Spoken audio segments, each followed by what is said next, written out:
Mars is Earth's closest planetary neighbor and the most Earth-like planet in the solar system. But so far, it has defied all of mankind's best efforts to penetrate its mystery. In spite of recent successes, a stark history of failure tends to dampen expectations.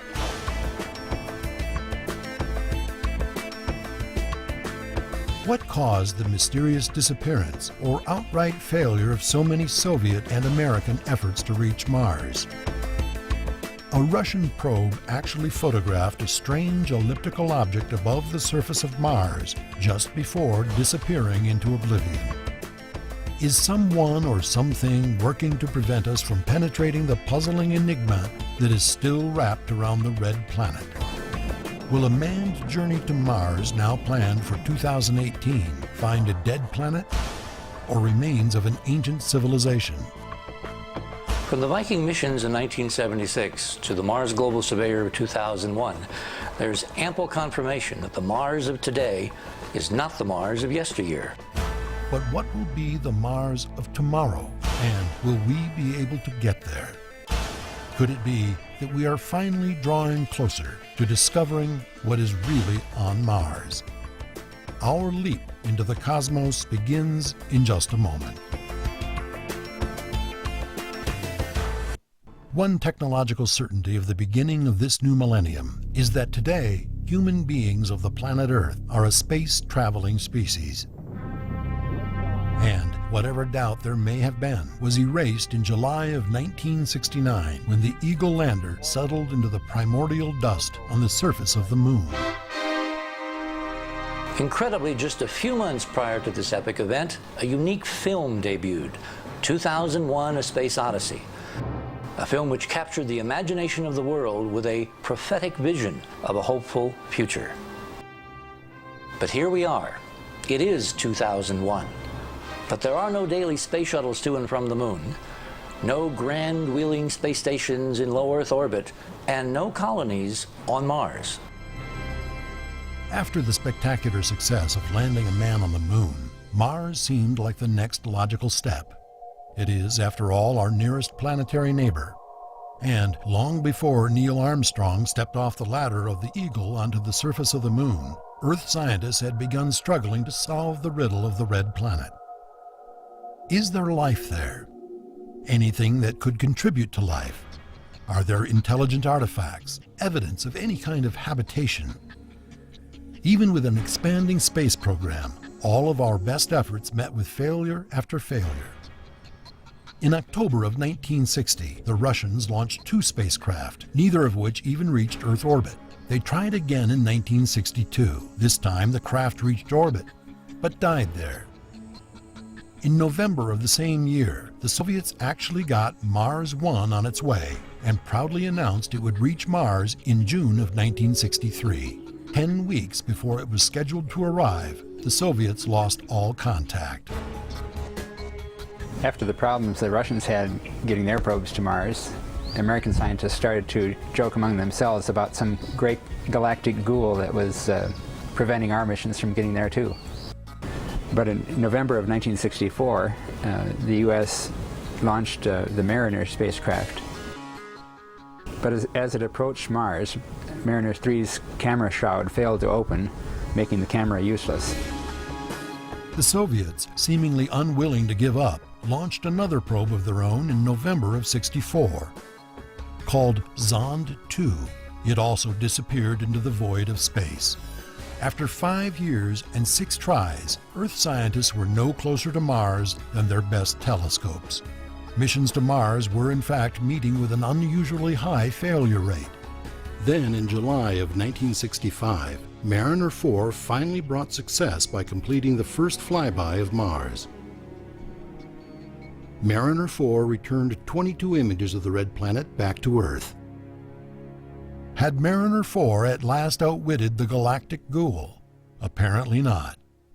When the Soviets then attempted to actually land a probe on Mars, something astonishing happened.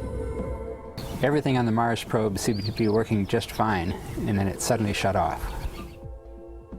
Could it be there was something out there, interfering with Earth's efforts to reach Mars? Or was it all just an incredible chain of coincidences? Completely overshadowed by the spectacular feat of landing a man on the moon, 1969 also saw two significant successes in the race to Mars. Mariner 6 and Mariner 7 both completed flybys, returning over 200 images of the planet's surface. And in 1971, NASA successfully put Mariner 9 in orbit around Mars. The great galactic ghoul, it seems, had been defeated. Or had it? The Soviets, still trying to regain leadership in the space race, announced that they were going to land on Mars. In 1971, they launched Mars 2 and Mars 3.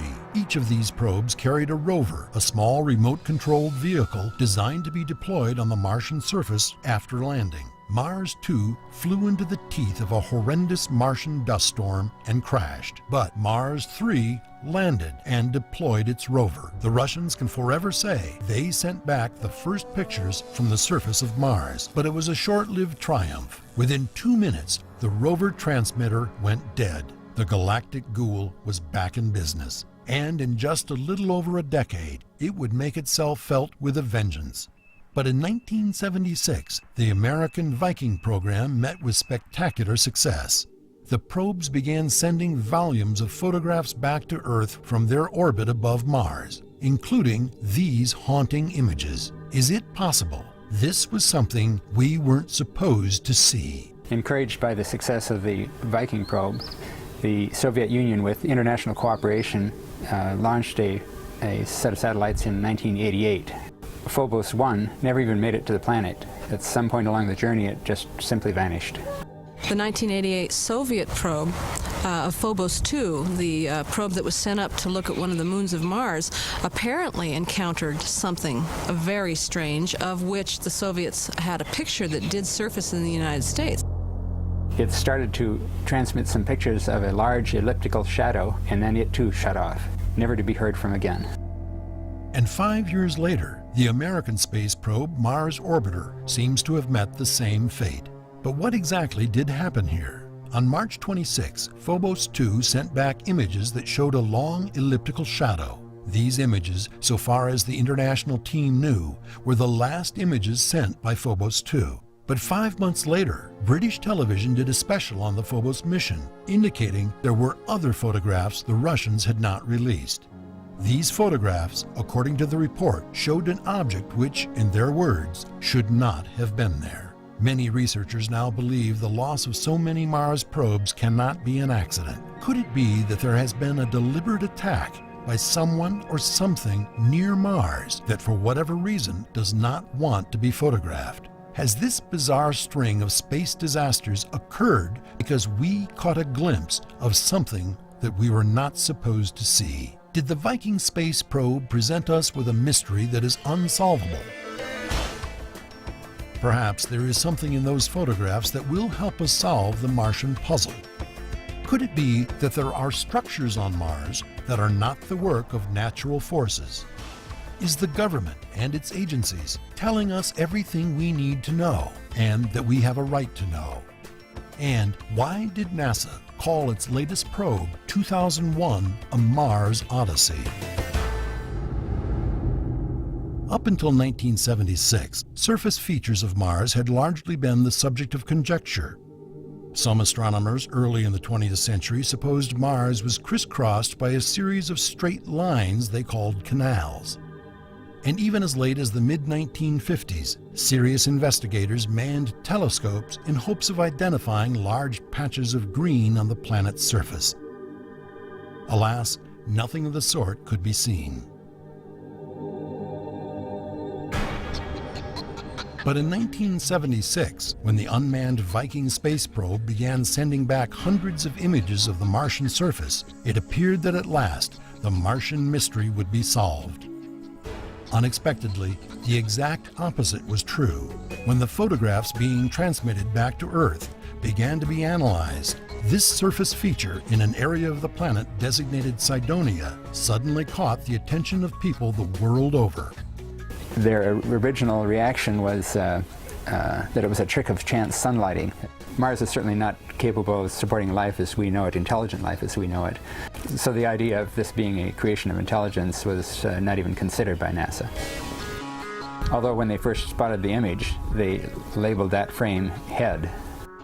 Fortunately, that wasn't the end of the matter. Richard C. Hoagland, a former science advisor to both NBC and CBS, and a consultant to NASA and the Goddard Space Flight Center, among many other achievements, took a personal interest in the enigmatic object. During that process, Viking introduced us to the real Mars in the summer of '76. As the photographs came back from Mars and into the computers at JPL, and then to those of us gathered in JPL's auditorium to witness the first landing of an unmanned spacecraft on the planet Mars. One of those photographs showed a mile-long, 1,500-foot-high mesa, shaped like a humanoid face. It simply did not belong. It cried out for explanation, if only for reassurance that it did not belong on Mars. Two image analysis experts, Vincent DiPietro and Gregory Molinar, also found the Cydonia photograph captivating. They undertook the colossal task of discovering what the strange picture really showed. At first, they just enlarged the photo and considered there was nothing there at all. So Vincent DiPietro and I designed a computer program to enhance the image in much more detail than NASA had done. Even though their new program resulted in images as convincing as these, NASA apparently continued to insist that the image was nothing more than a trick of lighting. They said that Viking had photographed the same area from a different angle and that there was no face visible in the second photograph. Then we went through the archives to see if there was any other satellite passes over that same area. NASA said there wasn't at first, and we looked through their archives and found one. And there, just as before, there was a face with a higher sun angle, showing more detail than before, even to the amount of showing teeth in the mouth and pupils in the eyes. We were very impressed. Now there were two photographs of the head. Was this proof that the image was constructed by intelligent beings? Does this second photograph solve the mystery? Or is it only the beginning of an even larger puzzle? A puzzle that has one of its most important pieces found here on Earth.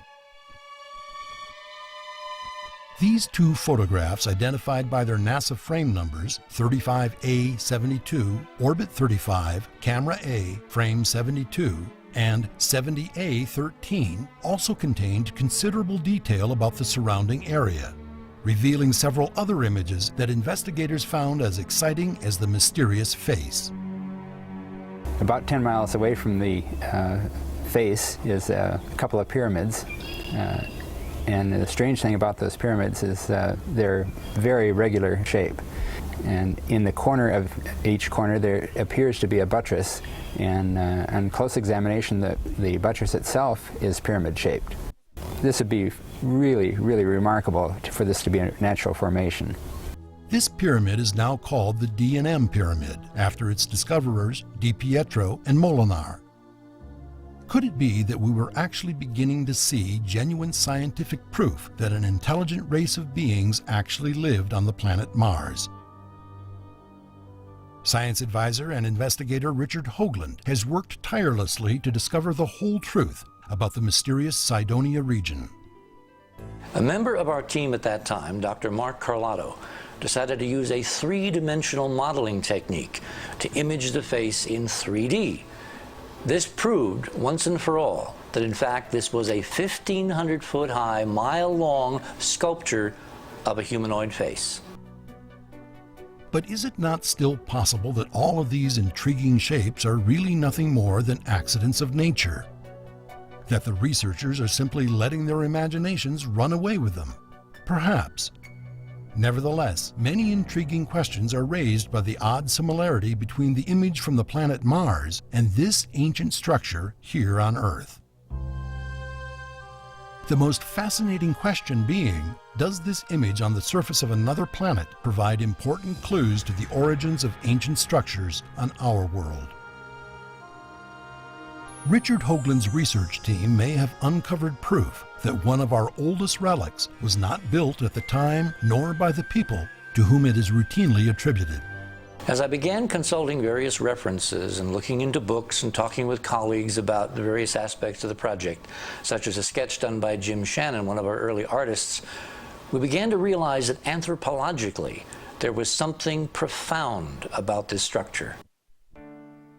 Could the resemblance between the face at Cydonia and the Sphinx at Giza be just a mere coincidence? If not, does it prove once and for all that these great monuments were in fact built by an intelligent race with at least some things in common? Could it be that both of these ancient sculptures were made by the same race? Did the Egyptians, in fact, as we know them, create this effigy, the Great Sphinx of Egypt? A detailed 1991 survey by a team of eminent geologists and geophysicists headed by Dr. Robert Schoch of Boston University has now determined that the Great Sphinx was built around 5000 BC rather than 2500 BC as previously thought. Dr. Schoch contends that the Sphinx actually suffered water damage from fierce flooding in the area more than 2,500 years before the first Egyptian kingdom came into existence. That is, the Sphinx appears to be much, much more heavily weathered than we have any right to expect from only, quote, 5,000 years of desert weathering. The kind of weathering we see on the Sphinx is best explained by the action of running water. You need rain to get that degree of erosion, 12 feet of it in some places, and it hasn't rained like that in Egypt for perhaps 10 to maybe 15 or 20,000 years. Now that raises a wonderful problem, because this means that we are looking, probably, at a monumental work of art, created at a time when nobody else on planet Earth was capable of doing anything like that. There's no other contemporary civilization to pin it on. So, who did it? Could it be that both of these ancient sculptures share a common heritage? That the Sphinx was built by literal descendants of those who created the amazing face on Mars long ago?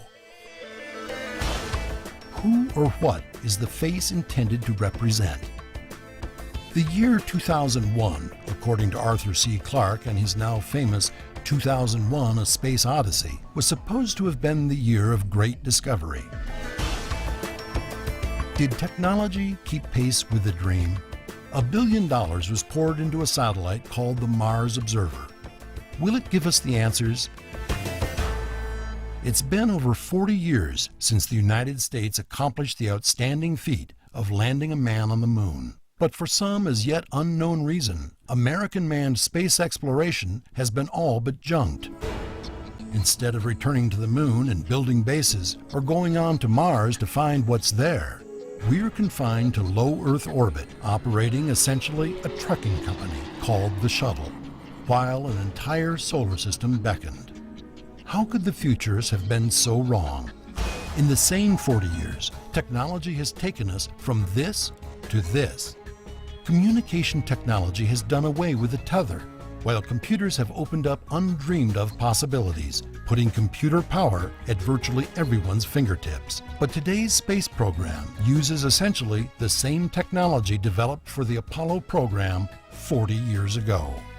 NASA's Cydonia discovery in '76, and its now obvious 20-year suppression, had a profound, if negative, influence on the direction, if not the pace, of the entire space program. To those behind the program, the presence of a human face on the surface of a nearby planet immediately seemed to imply the chilling scene of alien intervention. Could that be the answer? Was the development of space technology deliberately impeded for fear of the discovery of alien artifacts? Or had somebody already decided the artifact had been found and they were simply implementing policy? Clear back in 1959, NASA had commissioned a study by the prestigious Brookings Institute titled innocuously, Proposed Studies on the Implications of Peaceful Space Activities for Human Affairs. Given all the activity surrounding the sudden appearance of dozens of UFO sightings over the preceding 10 years, it is perhaps not too surprising that this study included a remarkable section for the Times entitled, Implications of a Discovery of Extraterrestrial Life. In this section of the 264-page document, Brookings experts advise NASA that, quote, cosmologists and astronomers think it quite likely that there is intelligent life in many solar systems, and astonishingly concluded that, quote, artifacts left at some point in time by these life forms might possibly be discovered through our own space activities on the Moon, Mars, or Venus. They went on to point out, long before Arthur C. Clarke put words in the mouth of his futuristic space administrator, the grave potential for social dislocation and cultural shock should this be prematurely disclosed. In fact, they recommended strongly total suppression of this information. But the question still remained. Was this indeed an artifact, or just an interesting anomaly? Hoagland and his team, which he now called the Mars mission, attacked the work with vigor. The photographs had shown more than just the face. There were other structures nearby that seemed to suggest an artificial construction. Could there be an answer in the complex geometry the Mars mission had begun to develop around these nearby structures? Maybe there's a connection. Maybe the face at Cydonia is half man, half something else. First, they copied the left half of the Cydonia head, made a mirror image of it, and pasted it onto the other side. The results were interesting but inconclusive. However, when he tried the same thing with the right half, flipped it over, and matched it up on the left side, the result was a clear image of a lion. Are these merely strange optical illusions, or are they the key to understanding the real truth about a connection between Earth and Mars? Surely, it's still possible that mere coincidence could account for the seemingly mysterious connection. But what was needed was some sort of scientific proof. Here in southwest England, the man-made mountain of Silbury Hill has loomed over the horizon since time immemorial. Nearby is Avebury, another megalithic monument believed to be thousands of years old, with an eroding earthen wall preserving an inner circle of partially preserved ancient standing stones. The area also contains an amazing connection to the structures at Cydonia. The connection here was determined not by simple observation or even supposition, but was founded on the plain facts of geometry. The question was, what if these ancient monuments in England corresponded in size, shape, and dimension to a set of geometric features on a plane called Cydonia? What if Avebury Circle in England was in fact intended to be an analog of the crater at Cydonia, and Silbury Hill, a few miles to the south, came to represent the Tholus at Cydonia on Mars?